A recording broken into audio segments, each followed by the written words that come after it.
Hey, what's going on guys? Welcome back to my YouTube channel. Today's video is going to be a binder update. I basically just want to show you guys the massive overhaul that I did on this thing. As you can see, it's not even the same binder. So without further ado, let's get into it.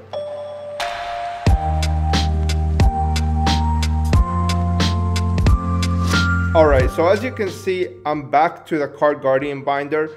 And the main reason for this is because the Magic Formula 1 didn't fit the upgrades that I did. It didn't fit all the new cards that I wanted to acquire. So because of that, I had to get rid of it and come back to this one temporarily until I have a chance to show you guys the new project that I'm working on that I'm so excited to share with you. So let's open this bad boy up. I showed you guys this before. This has 540 cards that can fit inside. It's more than the regular binders that you see, including the Magic Formula. So that's why I'm using this temporarily. The main reason I don't like this one is just because the spine is too short. So it doesn't house the cards, you know, in a way where I feel comfortable, if that makes sense. It basically just gives me the heebie-jeebies that maybe something is getting bent or, you know, some impressions are being made on the card. But for now, it'll just have to do. So the first page, you're gonna see that DDS 4, 5, and 6 have joined the front page. The reason is because I basically overhauled the whole thing and I put everything in order. So this was the first game that was released in the TCG, and then everything else followed after. This is the second game, third game, fourth game, and then GBI was released. I got the dates from Wikipedia, and that's basically how I organized them. One thing though that I did was I brought the super rare versions of some of the prismatics into the order of release. So what I mean by that is TFK is the prismatic North American version. This one is the EN European version. Initially, I wanted the prismatics to be like their own section, but then I realized it doesn't quite work because of some complications. So I basically just put the ENs here, and this is TFK EN, obviously. Next page is here.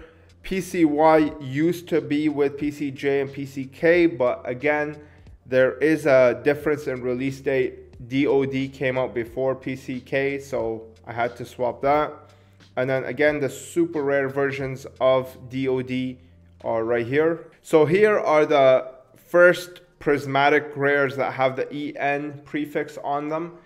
I had to go with these here, and then the WC4. This is one of the few games that actually came before these guys, but I wanted the WC cards to be all together. So I put this one here, and then 5, 6, 7. And then here is where you're going to see the biggest change, because I slotted in some rooms for WC 9, 10, and 11. Now you're going to see there's going to be even a bigger change later on in this binder, because I actually have to slot another 3, because what's really cool about the 5D's video game releases is that the North Americans were ultra rare while the European ones were super rare, and I do want both of them. So what I'm gonna do is it's gonna be like WC9, WC9 supers, WC10, WC10 supers, and so on. So everything here is gonna get pushed down. What this means is that all of these are gonna get pushed here, and then the GX ones are gonna start on this page. And because I started the 5D's video games, it means that I have the Tag Force games as well as the Wii games that I have to account for. So what's going to happen is that the GX ones are going to go here, and then GX6, and then everything else is going to go in these 2 pages. This is the main reason why I had to, you know, slot into a bigger binder, because these would not fit in the Magic Formula ones. Now, before we move on to the next section, I do want to cover what I picked up in video games. So the biggest pickup that I did was these 3 right here. I picked them up from my boy, Canadian Yu-Gi-Oh! Thank you so much, man. These things were packed fresh. Basically, he wanted to grade them, but bulk never opened up, so he just decided to give up on them. These are pretty much like 10 worthy in my opinion. Most of these video game cards are 10 worthy. These are some of the most memorable cards to me I always loved the Magnet Warriors. Like, I mean, they're super anime relevant, as well as they have such a cool design to them. So that's the Magnet Warriors. And then here, there was nothing picked up new. Nothing here. Nothing here. I picked up these two bad boys from Schlost. He has a great Instagram page if you want to check him out. He had like a GX collection that he picked up, and these were the only ones that were mint. So I got those from him. Here I have the YDT1 games. These are the Wii games from the 5Ds. These also have a super rare and an ultra rare version. So you can see here, this is the North American.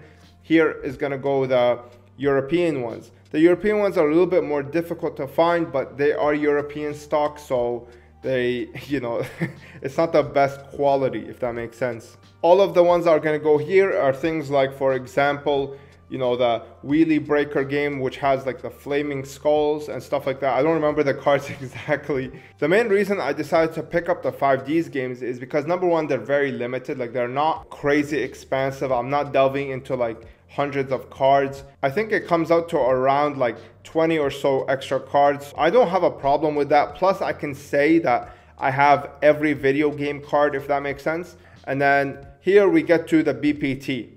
As you can see, BPT, the second wave, was pushed down here. The reason is because I want to complete the BPT first wave in regular secret rare and reverse. So these had to take a step down. So I'm going to have that here. And then I put Master Collection 1 and 2 here because these actually came before these guys. And I put the CT1, which is basically the misprint ones. I have a lead on these guys, and I think I might be getting them in soon, so stay tuned for that. Here I have the regular secret rares. These have no change really. I'm still looking for Shining Flare Wingman in mint condition. If somebody has, I would appreciate it. Here there was no change to the CT4. However, you can see here there's a lot of white cards, and that's because I looked at my raw card collection and I saw that I had a lot of these tin ones just sitting there. So I was like, you know what, let me just collect the tins as well from 5Ds. The second reason that I used to justify collecting these cards is 5Ds had probably the most important tin release, right? Like, a lot of the cards that were first edition exclusive came from the tins, and I think that is a really unique aspect. Not only that, but they also look really nice together, so I'm very happy about that.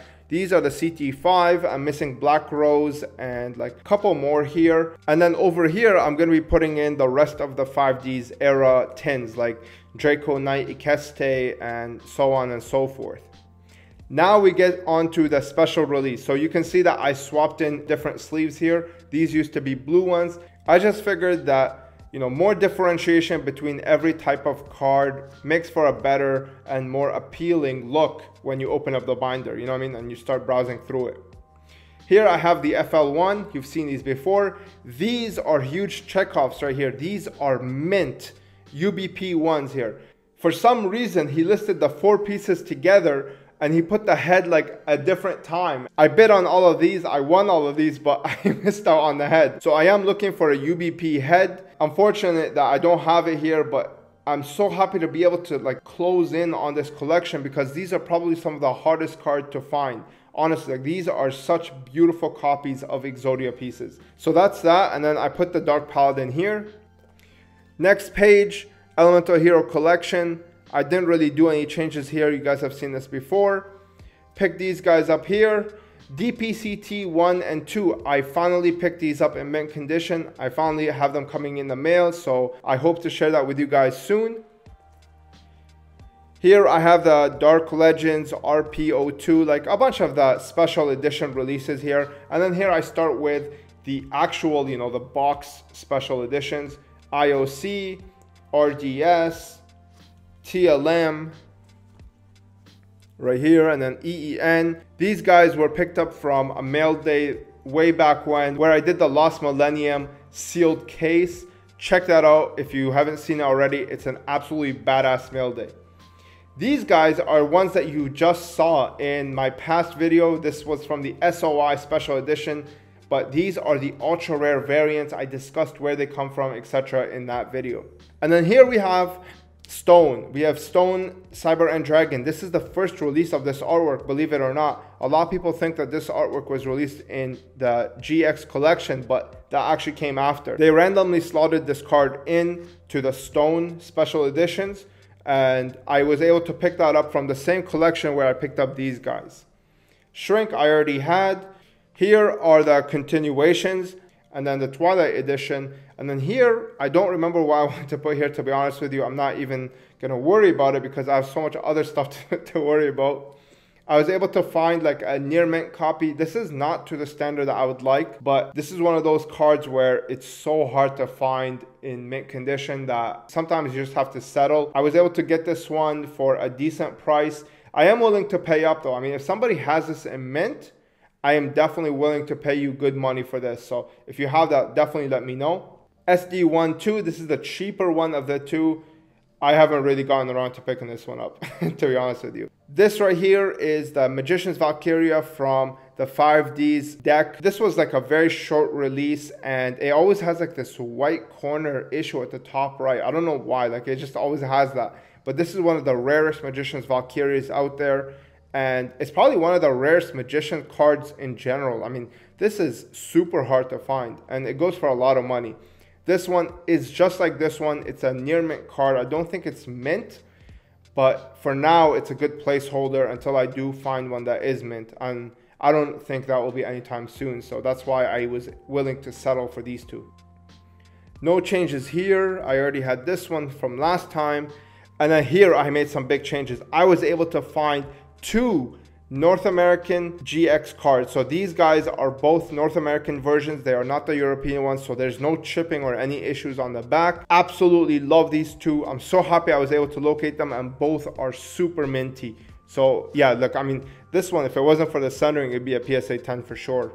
No luck on these guys because I think they're meta relevant or something. I'm not willing to pay that much, to be honest with you. I'd rather wait until they rotate out of the meta, if that makes sense. Here I put in some slots because I am going to collect the other manga releases. So things like Zexal, I am going to pick that up. I'm going to pick the 5Ds. The cool thing though is that 5Ds has 9 cards. So it's just going to go here. And then here, Zexal, and then Brains has, I think, 6 or 7 cards. So what I'm going to do here is they're going to go up to here. And then the YMA, obviously this is from the Annie manga. And then this is from Yu-Gi-Oh! R, and that's gonna extend all the way here. So Yu-Gi-Oh! R1, 2, 3, I think one of the volumes didn't have one. And then we move on to the Jump cards. So this is Jump 1, I'm missing the Red Eyes, and then we move on to here.